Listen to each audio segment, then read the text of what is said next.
Today, I will explain The Elephant in the Brain. This book may challenge and change your views, as it tells you that beneath the tender surface of the world you see, there exists a hidden set of mechanisms. The book aims to reveal the hidden motives in everyday life. The authors are Kevin Simler, a software engineer, and Robin Hanson, an economist. Their collaboration is unusual, and we will explore how this unique combination brings about a cognitive disruption. We are familiar with the idiom, the elephant in the room, which refers to obvious issues that everyone chooses to ignore, pretending they do not exist.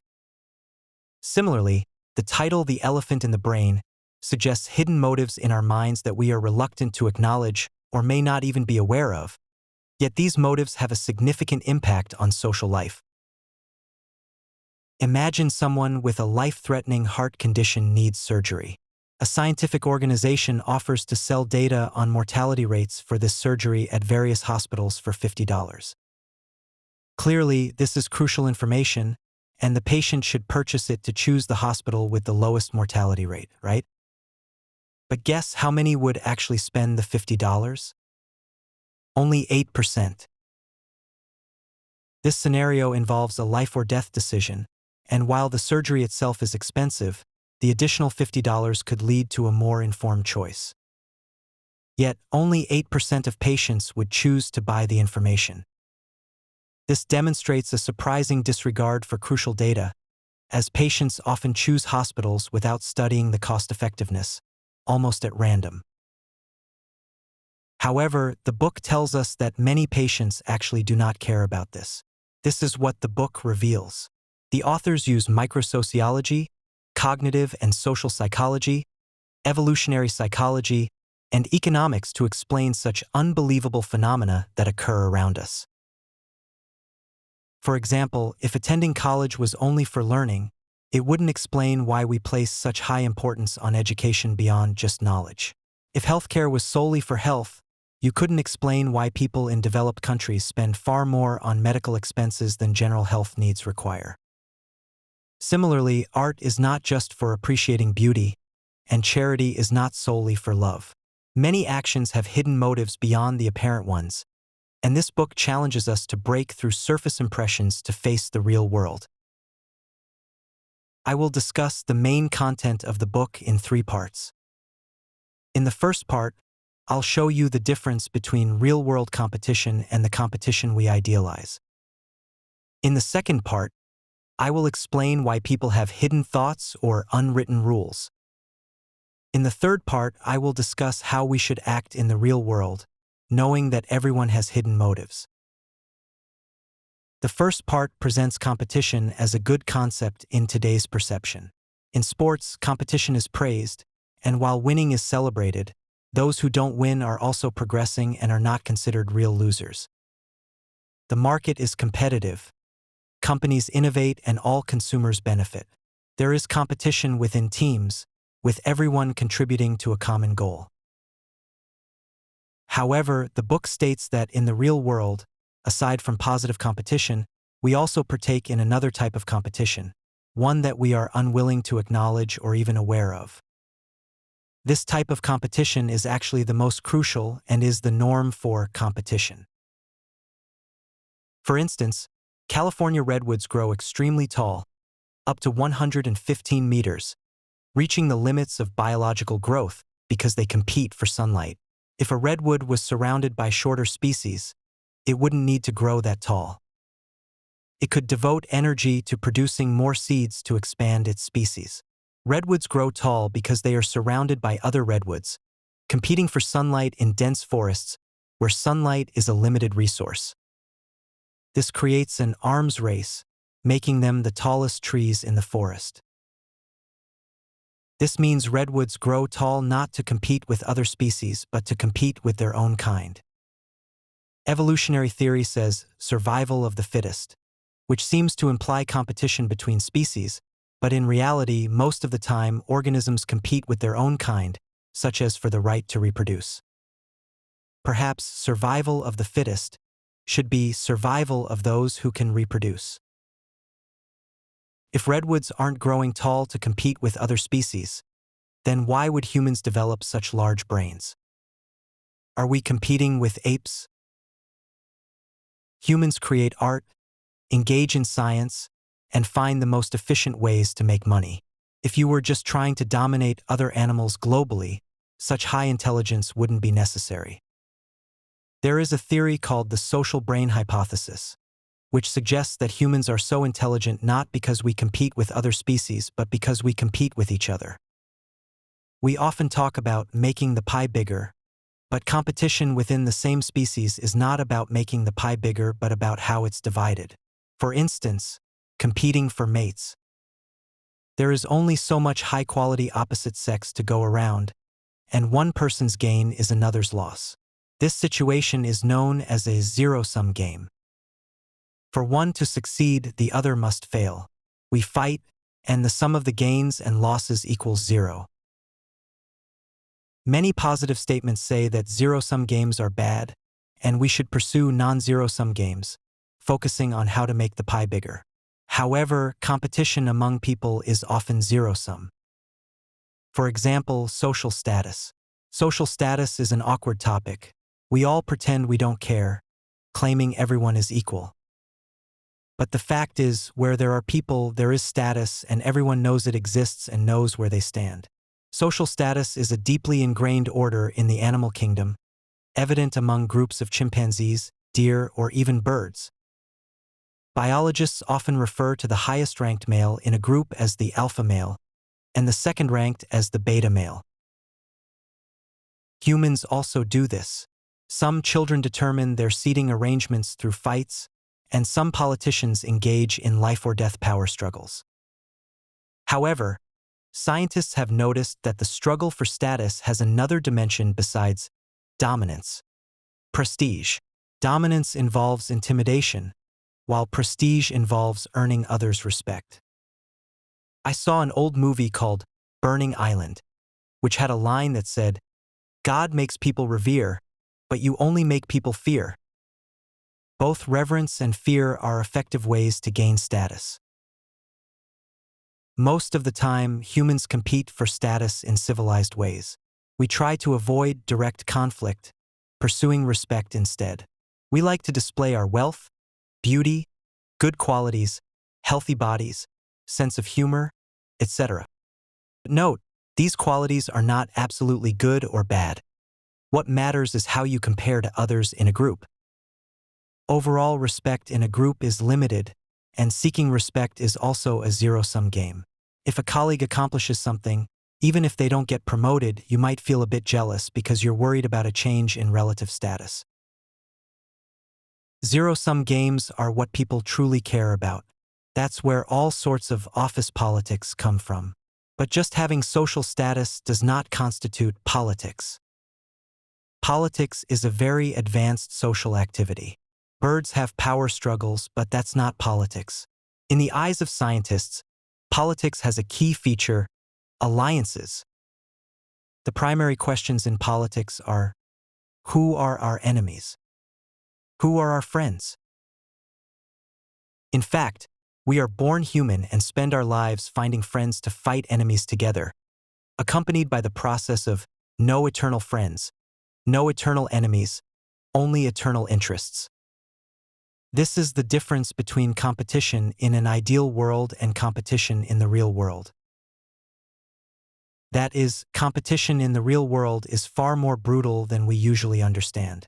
In theory, we believe that competition based on mutual benefit and cooperation for mutual gains, a positive-sum game, is the mainstream competition model. But in reality, even in the materially advanced 21st century, zero-sum games, where one's gain is another's loss, or even life and death struggles, are the true nature of competition in the world. This is the content of the first part. Now let's talk about the second part: why people have hidden thoughts, why there are unwritten rules. The second part discusses that, in the larger environment, we pursue positive-sum games full of positive energy. But beneath this environment, competition between individuals and organizations is still widespread, and zero-sum games are the mainstream. This raises a question. If everyone pursues maximizing personal benefits, which inevitably leads to infringing on others, causing harm and plundering, how should we respond? The answer is to establish public norms. With public norms, there are unwritten rules. That is, public norms are designed to prevent malicious competition, but for the sake of benefits, people continuously try to exceed these norms to some extent, leading to hidden thoughts. What does this mean? Let's start with a story about the Maori people. In Maori culture, if someone directly asks you for food, you cannot refuse. One person took advantage of this, specifically asking Maori fishermen for fish and always requesting a lot. The fishermen were very upset but felt they couldn't refuse. After many occurrences, the fishermen's frustration reached a breaking point, and they collectively killed the man who kept asking for fish. City dwellers hearing this story might find it unbelievable. They would rather kill someone than directly refuse his request for fish. This is the role of social norms. Social norms are either written or unwritten rules and customs in a society. Everyone is expected to follow them, and not doing so leads to disapproval and punishment.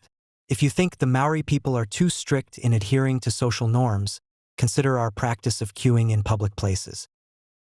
If someone cuts in line, it only delays you a few minutes, so why would you feel compelled to confront or even fight them over such a minor issue? Social norms are a great invention of human society to prevent malicious competition. Many animals have social hierarchies, and chimpanzees even have politics, but only humans have social norms. The beauty of social norms is that those who do wrong face not only retaliation from those they have harmed, but also punishment from third parties. Even if it doesn't concern them, bystanders will band together to punish someone who violates social norms. The main function of social norms is to avoid malicious competition. For example, it's understandable to show off minor things on Facebook, but consistently boasting about major things can cause others disdain, violating social norms. This is because human society, as far back as the hunter-gatherer era 10,000 years ago, developed an instinct to prevent one person from dominating and oppressing the majority. Similarly, obviously selfish actions, such as claiming others' achievements as your own, rising through flattery, and forming political cliques, are opposed by social norms. Now we have social norms. If everyone simply followed these norms, we wouldn't need very smart brains, right? But in reality, our brains continue to evolve because people constantly violate norms, and others constantly expose these violations. The violation and maintenance of social norms is a long-standing arms race of wits in human society. Numerous battles of wits take place here. Social norms are an effective means to limit malicious competition, but social norms have gray areas, which leads to the so-called unwritten rules. Some scholars believe that because we continually violate and counter-violate social norms, humans need such intelligent brains. The reason is that the advertising industry has developed its own system of interests and prestige. On the surface, the existence of the advertising industry is to help other industries promote, but in reality, they have their own hidden motives. The artistic pursuit in advertising is actually chasing these hidden motives. Now, we know that in real society, the main form and mode of competition are self-interested zero-sum games. Although social norms that limit the expansion of this competition exist, different fields, industries, and people will still try to break through these norms, and under the guise of conforming to social norms, they all have their own hidden motives. So, knowing this, how does it help us? Are we supposed to become suspicious and cynical? Of course not. In the next part, we'll discuss how we should act in front of these realities and principles. The third part addresses a clearly erroneous idea, that all our hidden selfish motives are bad and should be eliminated, striving to make us honest and pure people. Many ancient sages probably thought this way. It has been proven impossible, and modern scholars believe you shouldn't even try to do this. Humanity has evolved over many years, and truly bad traits no longer exist. Every emotion and motive in our brains has its benefits. The theme of this book is not to criticize these hidden motives, but to say that they are beneficial. But that doesn't mean we should accept all these motives and the behaviors they lead to. We can think about how to use this knowledge from three perspectives: others, ourselves, and the broader world. First, when you face a specific person, do not guess or accuse them of having hidden motives. Sometimes good intentions can lead to bad outcomes, and sometimes selfish actions can lead to good outcomes. The result of the action is important, but people often feel the motive behind the action is more important. Criticizing others often focuses not on their actions but on exposing their motives. We've learned so much about the brain, and the key takeaway is that the brain is a multi-body polity, with each module having its own ideas. We often don't even know what motives lead to our decisions. For most things, we likely have both good and selfish motives. So why not simply pretend we all act on good motives when cooperating with others? Humans are no longer lowly creatures engaging in constant conflict. As civilized people cooperating with each other, our best policy is to promote learning and integrity. Second, for ourselves, when making important decisions, we should deeply question our own motives, which helps us make rational choices. I particularly like the game theory definition of rationality. Rationality means setting priorities for various things you want and being able to implement these priorities consistently. Our brains contain various motives, such as survival and showing off. In situations where multiple motives are present, you should analyze which are important and which are not. If you are rational and believe life is more important than showing off, you won't risk your life trying various expensive but unreliable medical treatments just to impress. If you're admiring art with your girlfriend, maybe you want to show off your knowledge of art. But if you're alone in a museum admiring art, you should focus on the intrinsic qualities of the artworks for your own enjoyment. The problem is that people without this knowledge often get carried away by one motive, forming a sentiment that overshadows other important motives. Researchers conducted a survey asking if the Mona Lisa were destroyed, leaving only a perfect replica, would you rather see the replica or the ashes of the original? Most people chose to see the ashes. I think showing art to such people is a waste. Therefore, constantly reflecting on your motives is a good habit. But you shouldn't feel burdened because, just as we don't care about others' motives, they don't care about ours. Third, a more advanced requirement is for the broader world, beyond specific individuals. We need to fully understand and even utilize the knowledge of hidden motives. This knowledge can help us identify systemic flaws. For example, reading might have hidden motives. Some people buy books just to collect them, not to read them. If you can discern the various hidden motives of people, maybe you can use these insights to gain some benefits. For instance, parents often buy books for their children that the parents want the children to read, not necessarily what the children want. Therefore, publishers create children's books aimed at parents, repackaging things that the older generation liked as children to sell to these parents.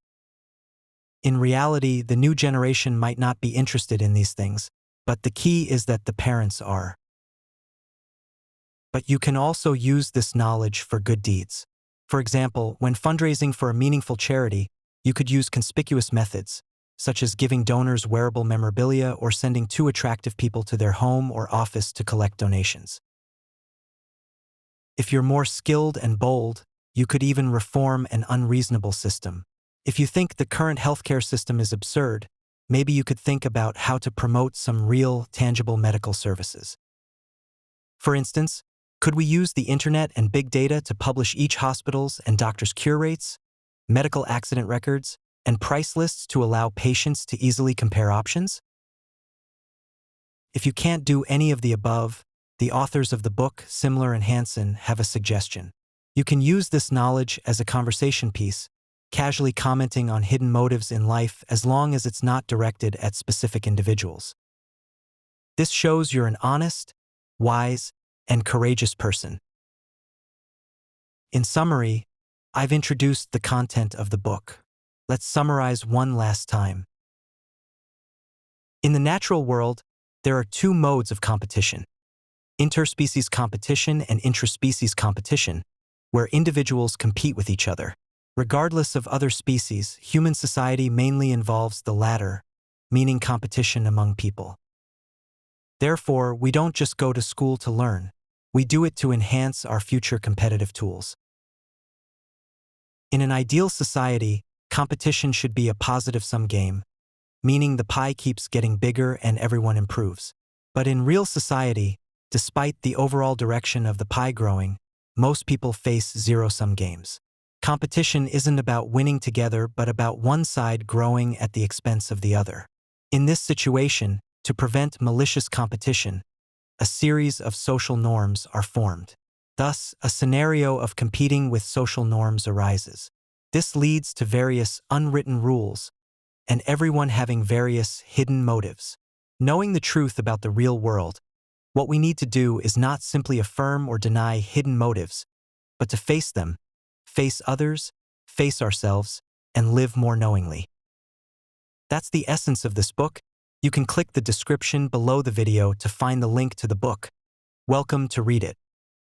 You can also share this book with your friends. If you like the content of Daily Book Dive, click the subscribe button to stay updated. Your encouragement helps us continue bringing book essence to our community. Congratulations, you've finished another book.